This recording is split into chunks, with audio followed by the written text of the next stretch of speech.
আমি মনে করি শাকিব থেকে বেটার দেন অনন্ত জলিল। শাকিব খানের চেয়ে অনন্ত জলিল বেস্ট। ও মাই গড, এমনই মন্তব্য করেছেন আমাদের এক সময়ের জনপ্রিয় পরিচালক ঝন্টু সাহেব। আসলে ঝন্টু সাহেবের কথা আপনারা সকলেই জানেন, তাকে সকলেই চেনেন। তিনি একসময় দাবি করে ফেলে যে বলিউডের শাহরুখ খানের চেয়ে সেই ঝন্টু সাহেবের জনপ্রিয়তা বাংলাদেশে অনেক বেশি। তাহলে বুঝতে পেরেছেন কত বড় মাপের লোক। আর আমরা তাকে এখন কি বলবো সেটা পুরো ভিডিও জুড়ে দেখবেন। আসলে ঝন্টু সাহেবের মাথাটা মনে হয় নষ্ট হয়ে গেছে, তাকে পাবনা পাঠানো উচিত।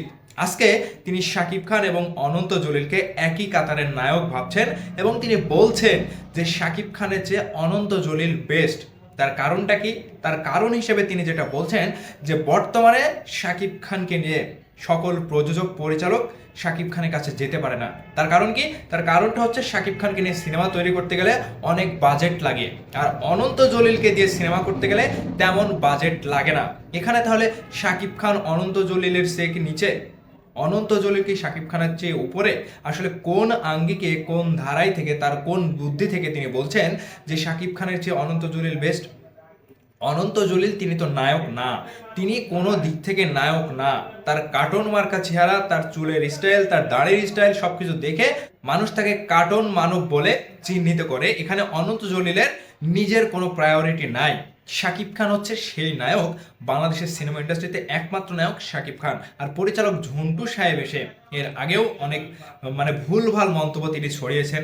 এবার শাকিব খানের পেছনে লেগেছেন যে শাকিব খানের রাজকুমার সিনেমাটি যে আশা করেছিলাম সেরকমটা হয়নি। তবে শাকিব খানকে নিয়ে পরিচালক প্রযোজক যে স্বপ্ন দেখে তার কাছে সিনেমা করতে গেলে, তাকে নিয়ে সিনেমা বানাতে গেলে শাকিব খানের পারিশ্রমিক 1 কোটি টাকা দেওয়া লাগে।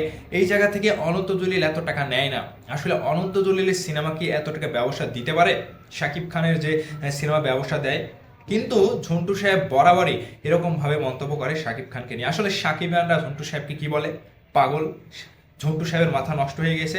ঝন্টু সাহেব পাগলের মতো, উন্মাদের মতো বকাবকি করে সোশ্যাল মিডিয়াতে, কিন্তু এটা সকলেই জানে। কিন্তু এই ঝন্টু সাহেব আবারও যখন শাকিব খানকে নিয়ে কথা বলে, ছোট করে, অনন্ত জলিলকে বড় করে, ঠিক এগুলো ইকবলের লাইনের কথা। ইকবল এগুলো শিখিয়ে দেয়। আমি সেই ইন্টারভিউটা দেখেছি, সেখানে ইকবল পেছনে দাঁড়িয়েছিল এবং ঝন্টু সাহেব বলছিল যে শাকিব খানের চেয়ে অনন্ত জলিল বেস্ট। আসলে বেস্টটা কোথায়? অনন্ত জলিল, অনন্ত জলিল এবং বর্ষা দুজনেই বেস্ট। তাদের একসাথে সাংসারিক, তাদের ব্যবসায়িক দিক থেকে, সিনেমার ক্যারিয়ারে তার কোনো খাওয়া নাই শাকিব খানের কাছে। এখন ঝন্টু সাহেবকে আমরা কি বলবো? তিনি তো পাগল, তিনি তো ছাগল, তিনি তো উন্মাদের মতো কথা বলে, তাকে পাবনা পাঠানো উচিত। এটাই তো নাকি? আপনারা কি বলবেন? ঝন্টু সাহেবকে কোথায় পাঠানো উচিত? এখন ঝন্টু সাহেব যদি এখন গুণী নির্মাতা হয়ে শাকিব খানের এত বড় স্টারডম দেখে, এত বড় ফ্যান বেস দেখে সিনেমার এই যে বিগ বাজেটের সিনেমা শাকিব খান নির্মাণ করছে, তাহলে কি শাকিব খানের সাথে অনন্ত জলিলের তুলনাটা করা ঠিক? আসলে কি ঠিক? সাকিবিয়ানরা উত্তর দেন, আপনারা কমেন্ট করেন। এখন ঝন্টু সাহেবকে আপনারা কি বলবেন, কি বলে আপনারা সম্বোধন করবেন? ভিডিওর নিচে অবশ্যই কমেন্ট করবেন। এখন অনন্ত জলিল শাকিব খানের সাথে কি দুজনের তুলনা কোনোভাবে যায়? আমরা কি করতে পারি? শাকিব খান হচ্ছে 25 বছর 26 বছর ক্যারিয়ার দাঁড় করিয়ে আজকে বলিউডের জায়গাতে পা রেখেছে। বাংলা সিনেমাকে বিশ্বব্যাপী দাঁড় করিয়েছে শাকিব খানের সিনেমা।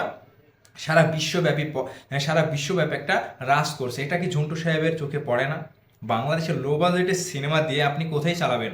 আজকে দেখেন রাজকুমার সিনেমাটি সিনেমা হলে এখনও রাজ করে যাচ্ছে, কিন্তু অন্যদিকে 11টি 12টি সিনেমা পড়ে গিয়েছে।